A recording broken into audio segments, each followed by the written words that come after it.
बढ़िया घर से बिलोंग करते हैं, क्योंकि ऑलरेडी मेरे घर में इंजीनियर हैं, डॉक्टर हैं, पुलिस हैं, दरोगा हैं, किसान हैं, मतलब हर कैटेगरी के लोग हैं मेरे घर में। तो मेरा भी वही सोच चल रही थी कि कहीं ना कहीं हमको भी जानी है जॉब में ही। लेकिन बीएससी करते करते बीएससी कंप्लीट हुई, उसके बाद मैं डिसीजन नहीं ले रहा था क्या करूं, जॉब करूं या बिजनेस करूं, फिर क्या करूं। अगर जॉब करेंगे तो ऑलरेडी जो हमारे घर में जो लोग इनकम ले रहे हैं हमको भी वही मिलेगी, इनकम के साथ जो लोग ले रहे हैं मेरे ऑलरेडी घर में हमको भी वही मिलेगी। तो ये मतलब डिसीजन नहीं ले पा रहे, करें तो क्या करें। फिर फाइनली किसी फिल्म का डायलॉग है लेकिन हकीकत भी है, किसी चीज को आप शिद्दत से चाहो तो पूरी कायनात लग जाती है उसको दिलाने में। क्योंकि मेरा एक अंदर से मन में चल रहा था कि कुछ करेंगे तो कुछ बड़ा करेंगे, नहीं तो कुछ नहीं करेंगे। क्यों? क्योंकि ऑलरेडी जीने खाने के लिए तो है ही घर पे, क्यों ना कुछ बढ़िया करूं, और बढ़िया करने के लिए कोई प्लेटफॉर्म होना चाहिए। इसलिए लोग डिसीजन नहीं ले पाते हैं। करना तो हर कोई चाहता है, हर कोई चाहता है। अगर किसी से भी बात कीजिए ना, पूछिए कि सबसे बढ़िया घर किसका होता है, बोलेंगे बिजनेसमैन। सबसे बढ़िया गाड़ी किसके पास होती है, बोलेंगे बिजनेसमैन। देश विदेश कौन घूमता है, बोलेंगे बिजनेसमैन। सबका इच्छा होता है फ्लाइट पे घूमना, भाई कौन नहीं चाहता है, लेकिन कौन नहीं चाहता है, सब कोई चाहता है। लेकिन सोचिए कौन घूमते हैं, बिजनेसमैन। क्या जॉब से पॉसिबल हो सकती है? नहीं। लेकिन आज की डेट में मैं आप लोगों को ये बताने की कोशिश कर रहा हूं, इस बात को आप लोग समझिएगा, क्योंकि ज्यादातर लोग यंगस्टर है। इसलिए कि बिहार और इंडिया में 90% लोग जॉब के पीछे भागते हैं, 90% लोग जॉब के पीछे भाग रहे हैं। सोचिए आप लोग भी उसी में से हैं। फॉरएवर तो कुछ लोग कर रहे हैं, लेकिन फाइनली स्ट्रॉन्ग डिसीजन के साथ नहीं कर रहे हैं। आपको एक बार फिर से सोचनी चाहिए कि भाई जिंदगी अगर जीनी है, हसीन जिंदगी जीनी है, तो आपको बिजनेस ही करनी है। और आप ये भी बेहतर जानते हैं कि फॉरएवर से बढ़िया बिजनेस अपॉर्चुनिटी पूरी वर्ल्ड में नहीं है। आप कहीं से अपने लिए क्या दिमाग में अगर भी आपके अंदर डाउट चल रही है कि फॉरएवर करे या ना करे, तो ये चीज अपने आप से सोचिएगा। ये अपने घर पे जाके आज पूरी रात सोचिएगा इस बात को कि जो हम फॉरएवर करने का डिसीजन लिए हैं सही है या गलत है। क्योंकि अपॉर्चुनिटी बार बार नहीं मिलती है माय डियर फ्रेंड्स, अपॉर्चुनिटी बार बार नहीं मिलती है।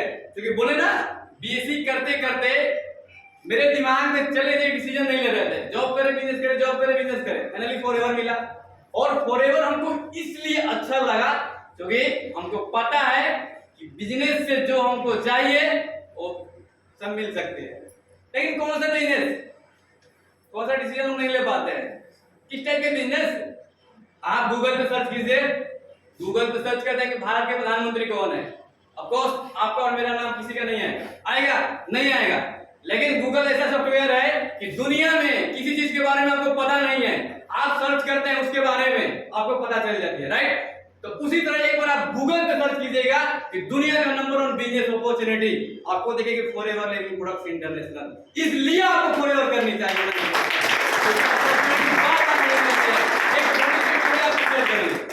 छोटी सी स्टोरी आपको शेयर करेंगे। बहुत पहले की बात है, एक मूर्तिकार को किसी ने मूर्ति बनाने का आदेश दिया। एक मूर्तिकार को किसी ने मूर्ति बनाने का आदेश दिया। अगले दिन मूर्तिकार जंगल गया और 2 पत्थर लेकर आया। वो पत्थर पे छेनी और हथौड़ी चलाना शुरू कर दिया। जैसे ही उस पत्थर पे छेनी और हथौड़ी से वार करना शुरू किया, उस पत्थर से आवाज आई, स्पेलिंग लीव मी, छोड़ दो, मतलब चोट लग रही है आप छोड़ दो। मूर्तिकार ने उस पत्थर को साइड कर दिया, दूसरे पत्थर को उस पे छेनी और हथौड़ी चलाना शुरू कर दिया। लेकिन फिर भी चलाते चलाते उसने पूछा, स्पेनिंग, यस बट कैरी ऑन, आप चलाते रहो। और वो दूसरी जो पत्थर थी ना, एक मूर्त में कन्वर्ट हो गई, एक मूर्त में कन्वर्ट हो गई। अगले दिन जिसकी मूर्ति थी वो आया और वहां से मूर्ति लेकर चल गया। लेकिन सोचने वाली बात है, सोचिए जब मूर्ति लेकर वो 4 कदम बढ़ा ना, तो उसको कुछ दिखा। क्या दिखा? वही पत्थर जो साइड में पड़ी हुई थी, वही पत्थर जो साइड में पड़ी हुई थी। फिर उस इंसान ने उस मूर्तिकार से पूछा कि क्या मैं इस पत्थर को ले जा सकता हूं? मूर्तिकार ने बहुत बढ़िया जवाब दिया, वैसे तो मेरे काम की नहीं है, लेकिन आप इसको किस लिए ले जाएंगे, क्यों ले जाना चाहते हैं? उस इंसान ने बहुत खूबसूरत बढ़िया से जवाब दी कि जनाब, जब मूर्ति को लोग पूजा करने आएंगे ना, तब पत्थर फोड़ने की काम आएंगे। पत्थर नहीं, नारियल फोड़ने की काम आएगी, नारियल फोड़ने की काम आएगी। और वहां से वो पत्थर भी लेके चला गया और मूर्ति लग गई मंदिर में। और पत्थर कहाँ लगा? मूर्ति के सामने। मूर्ति की रोज होती थी पूजाई और पत्थर की होती थी पूजाई। माय डियर फ्रेंड्स, अब आप इस स्टोरी से क्या समझते हैं? अपॉर्चुनिटी बार बार नहीं मिलती है। मूर्ति से हंसते हुए खूबसूरत सी आवाज आई, इतनी चोट क्यों, इतनी चोट क्यों? पत्थर ही बोल रहा है, इतनी चोट क्यों? उस मूर्ति ने बोले कि अगर ये जो दर्द सह रहे हो ना, अगर ये दर्द अगर उस दिन सह लिए होते तो आज ये नौबत नहीं आती। माय डियर फ्रेंड्स, मेरे कहने का मतलब ये है कि फॉरएवर अपॉर्चुनिटी जब आपके लाइफ में आई है ना, तो आप इसको बढ़िया से ऑब्जर्व कीजिए, एक दिन, एक महीने, एक साल तक। लेकिन इस अपॉर्चुनिटी को, इस प्लेटफॉर्म को आप मिस नहीं कीजिएगा, तो फिर आप जिंदगी भर पछताएंगे। इस स्टोरी से यही सीख मिलती है कि अपॉर्चुनिटी बार बार नहीं मिलती है, नहीं तो आप जिंदगी भर पछताएंगे। फिर वही बात हो जाती है, वही बात होती है लास्ट में, अरे भगवान हमको मौका नहीं दिए, अगर मौका दिए होते तो ये कर लेते, वो कर लेते। भाई मौका तो मिल ही है ना, करके दिखाइए, सर के जैसा बन के दिखाइए ना। सर से ऊपर ही बन सकते हैं, सर तो सीनियर मैनेजर हैं। फॉरएवर में ऐसे ऐसे लोग हैं जो 5,000 से लेके 5 करोड़ 8 करोड़ महीना कमा रहे हैं। भाई सोचिए, जॉब में जाके क्या करेंगे? 10,000 20,000 30,000 40,000,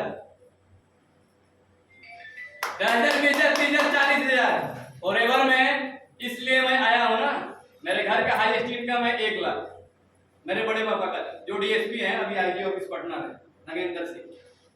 सोचिए, अगर उस इनकम को बीट करना होगा तो फिर से हमको डीएसपी बनना होगा, एसपी बनना होगा, तो बन नहीं सकते, क्योंकि सब लोग सब काम नहीं कर सकते ना। लेकिन थैंक फॉरएवर, इस अपॉर्चुनिटी ने हमको मिला और इस अपॉर्चुनिटी से उनका इनकम बीट करने में हमको आसानी होगी, इसलिए हम फॉरएवर कर रहे हैं। शायद अभी बहुत कुछ बोल सकता हूं, लेकिन टाइम के अभाव है। छोटे जगह दिल से ताली आ जाए।